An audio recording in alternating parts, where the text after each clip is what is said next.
Hello and welcome back. In this video we're going to cover the logarithm or log rules and law of cosines problems that you might see on the ACT math section. As always, if you find the video helpful, leave a like or subscribe or comment to help the channel, help others find the videos, and know when I post more. But let's get right to it, starting with the log rules. So what are you going to have to do on the ACT with these? So you're going to be given an expression with logs in it, and asked to rearrange them to determine which of the answer choices is equivalent to that. So you've got two options to solve these. And if you watch my earlier video, right before this, on the trig IDs, it's going to look very similar. It's the same two options, where option one is to memorize the rules. Now what's different is, unlike those unit circle and trig IDs, I actually do recommend that you memorize these log rules. The reason for that? There aren't a lot of them. And the simpler problems, which are most of them, are very quickly solved if you do know the rules. There's also the problem that logs typically are base 10. ln is base e. I have that on the next slide, so don't worry about that right now. But if they do change up any of those, not all calculators can easily switch the base. Now, if you do run into that, just so you know, it's not actually always a problem. So if there's a lot of logs or multiple logs in the problem, then they're not probably testing the one where you're rearranging one log. As long as all those logs have the exact same base, it doesn't matter. You can use the calculator approach, just using the typical base 10 or base e for log or ln. So that does still take us to option 2. You can use your calculator and let it do all the work for you. I'll give you an example in a later slide. Just like I did with the trig IDs, it's the exact same thing. So what are the rules to memorize this time? Here's the first one. Log AB. So if you're multiplying two things inside of a log, that's the same thing as adding those two individual logs. Likewise, if you were to divide inside of a log, it is subtraction. Just know that it is the log of the top number minus the log of the bottom number. Then we have this one, which is a little bit more complicated, which is log of A raised to B. So if the thing inside has an exponent, you can take that exponent outside and put it in front of the log to get this. So those are the main three that I would recommend memorizing. There's not a lot, they're pretty simple, and typically that's all they're going to test, and it'll be very easy to pick your answer if you know that. There is another rule, and that's here. It's a rare one I really haven't seen them test on the ACT in a very long time, so I don't necessarily recommend that you memorize this one, but I wanted to put it out here because I can't guarantee it won't come back, or that they might choose to test it. So here it is, just in case, so that you are aware. I don't recommend you memorize this unless you've got everything else figured out and just want to really try and ace every possible thing. But otherwise, again, if you know how to mess with the different log bases on your calculator, you can still let your calculator test this for you. So a few other things to note. All of these I just wrote log and not ln. It doesn't matter, these all work for both log and ln, as long as you don't mix and match them. So you can't have log AB equals ln A plus log B. That doesn't work. They all have to be ln or all log, and they all have to be the exact same base. And just a reminder, if it's not written, the standard base of log is 10. So if I have log of A, what that really is log base 10 of A. Same thing with ln. If you just have ln of A, it's ln base e. Now, another thing to keep in mind is that the more complicated problems that they sometimes ask may actually combine these rules, where you have to do one and then do the other. I've never seen them combine 3, but I have seen them combine 2. So just keep that in mind. If they do get more complicated and you can't easily figure out what's going on, then go to the calculator method and let the calculator figure that out for you. It just might take a little bit longer, but that's okay if you get it right. So let's look at an example here. And it's just going to take one of those simple expressions. Which of the following is equivalent to this expression? So here are my answer choices. So if you have these memorized, you already know the answer here is B. So you can see how this is pretty quick if you have it memorized. But if you don't, or if you're suddenly uncertain, you can use your calculator, doing this exactly like we did with the trig IDs. First thing you're going to do, pick a value for A and B, because we've got two expressions here, variables. So I just chose 5 for A and 10 for B. You can pick any numbers you want. I would just stay away from using the exact same number. Obviously, you wouldn't want A and A. These are A and B. They need two different numbers. I would stay away from 0 and 1 because those can do weird things with logs especially. So next, plug those values you chose into the expression in the question. So plug in your A and B into this. So I put my 5 in for A and 10 in for B, and I get negative 0.3. Next thing you're going to do is take those same values for A and B and plug them into your answer choices, which if I do that, I get these. I won't waste your time walking through all of them, but you can read through them all here. Next thing you'll do is just pick the one that got the same thing that you got from your question when you plugged them in. So I need negative 0.3. A gave me 1.7. It's not that. B gave me negative 0.3. That's my answer. Just keep in mind, if you get the same answer on multiple, then pick a different A and B. You managed to choose the perfect numbers that somehow kind of canceled each other out. It's very rare, but I have seen it happen using a calculator method for different types of problems. So that's going to do it for the logs. Let's go to the law of cosines. What are you going to have to do for this one?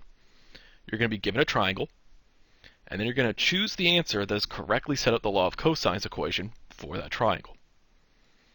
Now, you used to have to memorize the equation for the law of cosines, but in recent years, and I do mean many years, it has been provided in the question. So I don't recommend that you memorize the law of cosines, but I can't guarantee that they're not going to choose to change things up and go back to having you memorize it. So if you'd like to play it safe, you can do so. That's up to you. Now, also keep in mind, you don't have to solve the equation. You just have to set it up. You're going to just be given 4 choices, or 5, depending on when you're taking the test, of just set up equations, and you have to pick the one that was set up properly. So, let's look at what this equation is. The law of cosines.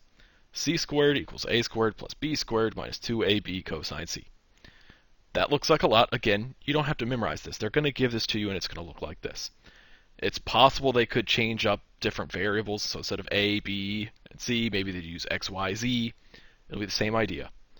They might also change where you notice these are all lowercase and that one's capitalized. They might flip that and have all these capital and this one lowercase. But the equation's the same thing. The important thing you have to know about how to use this and interpret it are these.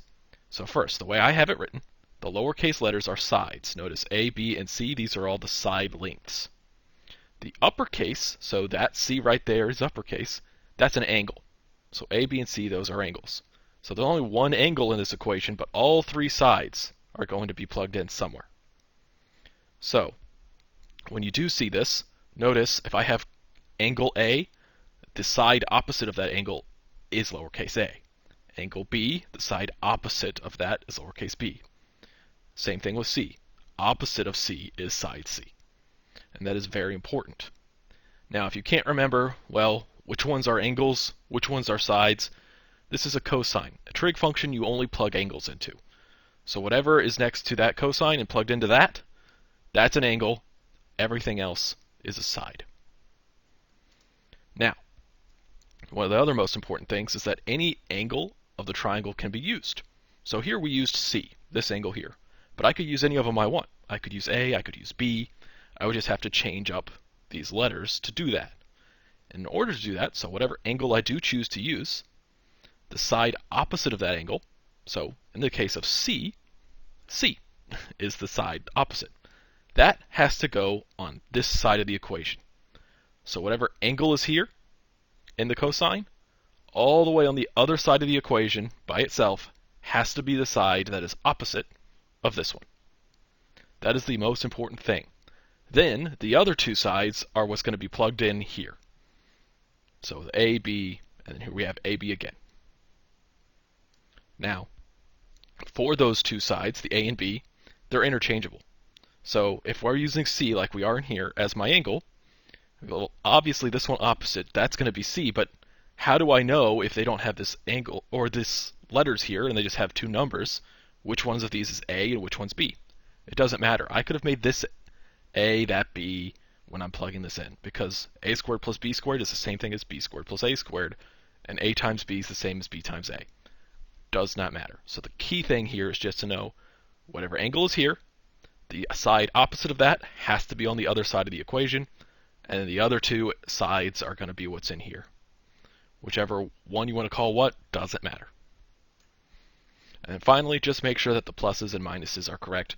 It's a squared plus b squared minus 2ab cosine c. They will sometimes flip those, or they might give you two pluses, two minuses. Those are clearly wrong. So let's go solve three different scenarios here. Or really, it's going to be two scenarios. The first one I'll solve it in two different ways, and then there's going to be another scenario. So, first scenario is unknown side. So here they're giving us a triangle. We know all of the angles and two of the sides, but I don't know that side. So how would I go about solving that? Well, the most common way is you put that unknown side on the left by itself. So that'd be right here. So notice they used x here. They didn't use a or b or c. So I have to know how to interpret this and choose, well, which one of these do I want to call x? Well, typically we're going to put that on its own over here as c. So let's do that. So if we put x on the left as c, then whatever the angle that is opposite has to be the uppercase c. So if this is going to be by itself, what is opposite of this side? Which angle? That's the 80. So I have to, if I'm putting x here, put 80 right here. I can't put x here and then have 30 or 70 because those are adjacent to the side x. It has to be opposite. So next, the adjacent sides of this angle, 80, are a and b. So 3 and 7 are my a and b. Doesn't matter which one I want to call a or which one b. So I could either do this, where again I have my x and my 80 in both of these scenarios, where they're supposed to be. But as far as the 7 and the 3, which is which, it doesn't matter. 7 squared plus 3 squared, 3 squared plus 7 squared, same thing. And then minus 2, I could do times 7 times 3 or times 3 times 7. It's the same thing. So both of these answers would be acceptable. And just be careful that none of those sides, angles, or operations are switched. Again, they could have flipped the pluses and minuses, giving you two pluses. They could try and do something sneaky like do 3 squared plus 7 squared equals, or minus 2 times 3 times 3 instead of 3 times 7. That would be wrong. They could have put another x in here on one of these. These are the things that they could do wrong. Now, this is how I solved it, putting the unknown by itself on the left. Well, sometimes, not as often, they'll actually put a known side over there. Because again, any angle can be used. So let's say that they actually decided to use 30 as the angle instead of 80. So the key here is that the opposite side of whatever angle is in the equation has to be the one on the left by itself.